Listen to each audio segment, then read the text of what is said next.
Work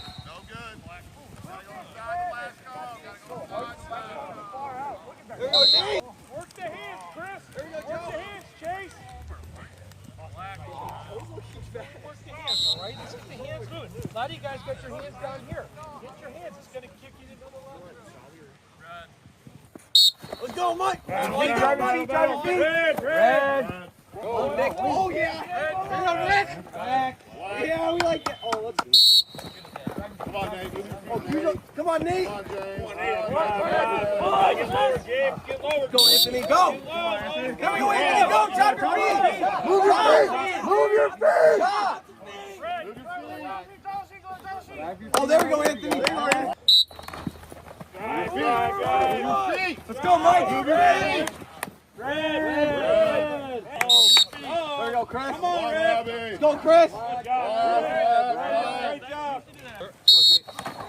Go, Jake. There we go, Jake. Go, Jake. There we go.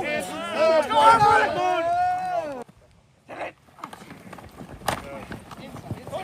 Hey, watch this. Watch this.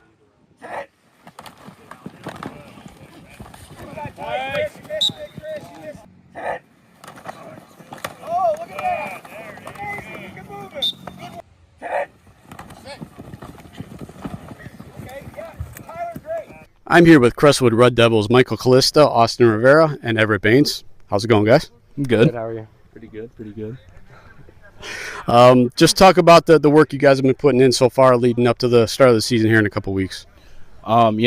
We've been just out here all summer. We've had liftings, so we've been getting everybody out there for those, and then we've also had installs, just putting in everything for the year, and then we just started practice. We had some 7-on-7s before; those went good. But yeah, we just been really putting in the work this year.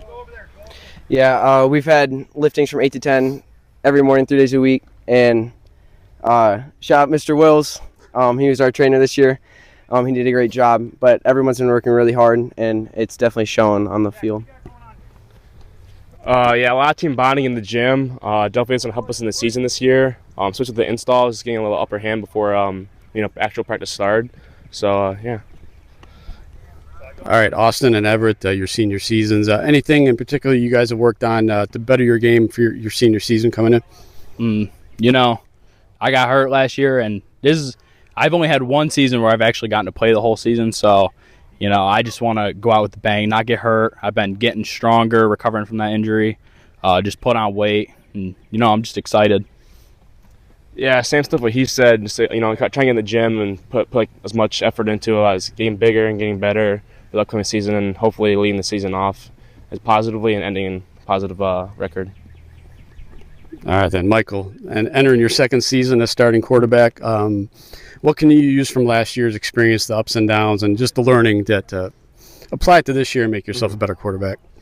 I think the biggest thing I took away from last year is just to run the ball. I mean, that's what we do. We pound the rock. So I think really focusing on, using my running ability instead of, really trying to be, that true quarterback. Just, know that I got legs. You got to – that helps open up the pass game when you can run. So, yeah, that's about it. All right. So what's it going to take for you guys? What's the key to success for you guys this season?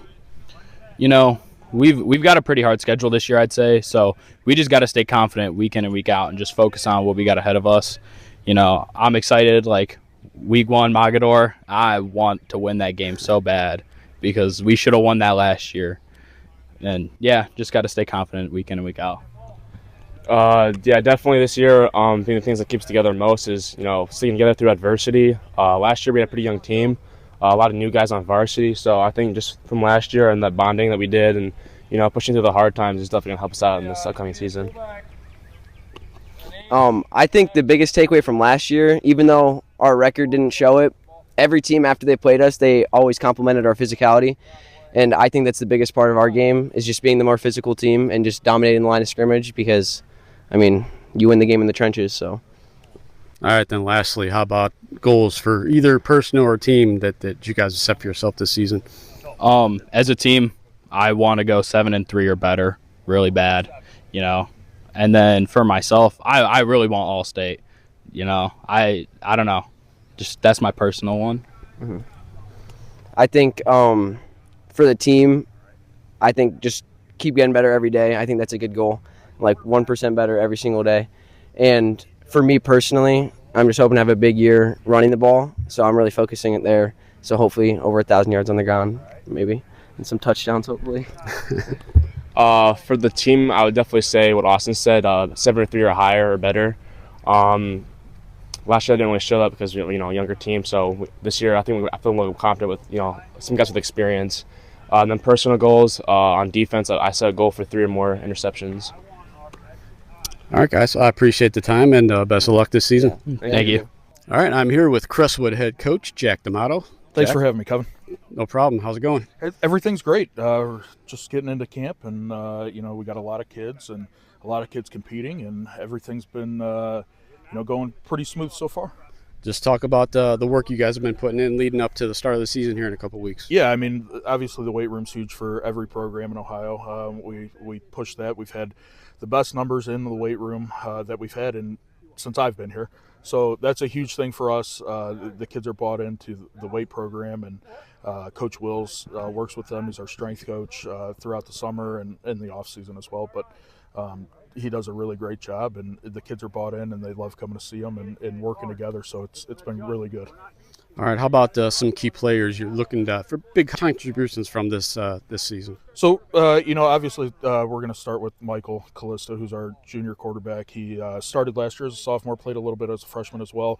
We're looking for him to take more of a leadership role of the offense now that, he's in his full second full season of the offense, and hoping that he can, lead the guys around him. Obviously, we have some other guys in the offense. There's a ton of guys right now competing for a bunch of different spots. We're not sure how it all is going to shake out, but you got James Lancaster, Nick Hess, Chris Morey, Zayden Beverly, Jake Devlin, Luke Zesnewski, Everett Baynes, Ty Berquist, Tyler Devlin, all in those skill positions, and I'm sure that I'm missing some people. So, having numbers right now, that's a huge thing for us to be able to, you always talk about competition. It's something that we're able to actually build into practice with the Red First Black that we've been doing, and then also, when we get into, varsity spots and playing time-wise. How about any other underclass you maybe expect to step in at some point this season? There's a lot, and a lot of those guys that I mentioned are other underclassmen as well. You got Michael and Chris, Joe Baker, we have a Nick Hess, Zayden Beverly. Those are all underclassmen guys. Up front, I didn't mention those guys the first time, and that's shame on me because those guys are I'm a lineman, obviously. So we got those guys up front. Ty Berquist at the Y, he's a senior. We got some competition inside the other places, but Ethan Marshall, Jackson Gill, Clayton Mullins, we got Chase Thompson, Cade Honeycutt, Austin Rivera, Bentley Yarrick. I mean, we got a lot of guys just competing for spots, and for the first time in a couple of years, that's a great thing to have. All right, how about expectations? What are you looking to see from this group this year? And it's probably cliche, but I want to see us get better, every day a little bit better. I want to see them, come together and see the leaders take over the team a little bit more than we have in the past. That's one big thing that we're looking for this year, is the leaders to actually take charge and take more of the responsibility as being, a leader. And then, just get better every day. And how about keys to success? I think obviously health's important to every team in Northeast Ohio, and then just executing on offense and defense. Defensively, we need to rally to the ball and do our jobs, and same on offense. You just do your job and let everything else work itself out. All right, how about schedule-wise? I know you've got 3 future GPAC opponents with Mogador, Garfield, and Rootstown. How about thoughts on the schedule overall? This year's schedule's pretty tough. We open up with Mogador, then Garrettsville comes to town, and then we go to Mineral Ridge, and they have I think I saw 70, 80 kids on the roster. Wow. And then we get into the CVC, and it doesn't get any easier. Kirtland state champs. You got Rootstown, who's always tough. Berkshire, who's always tough. Fairview Park is coming back over to our part, and we had a showdown with them, air it out 42-41. 2 years ago with them. Independence we haven't played, Conneaut we haven't played in the past, and then Chagrin Falls as well. To wrap up the season. So it's not an easy schedule at all. Non-league, we scheduled it hard. Our scrimmages, we scheduled them as difficult as possible to, get ready to go for week 1. All right. I appreciate the time, and best of luck this season. Thanks, Kevin. Appreciate you.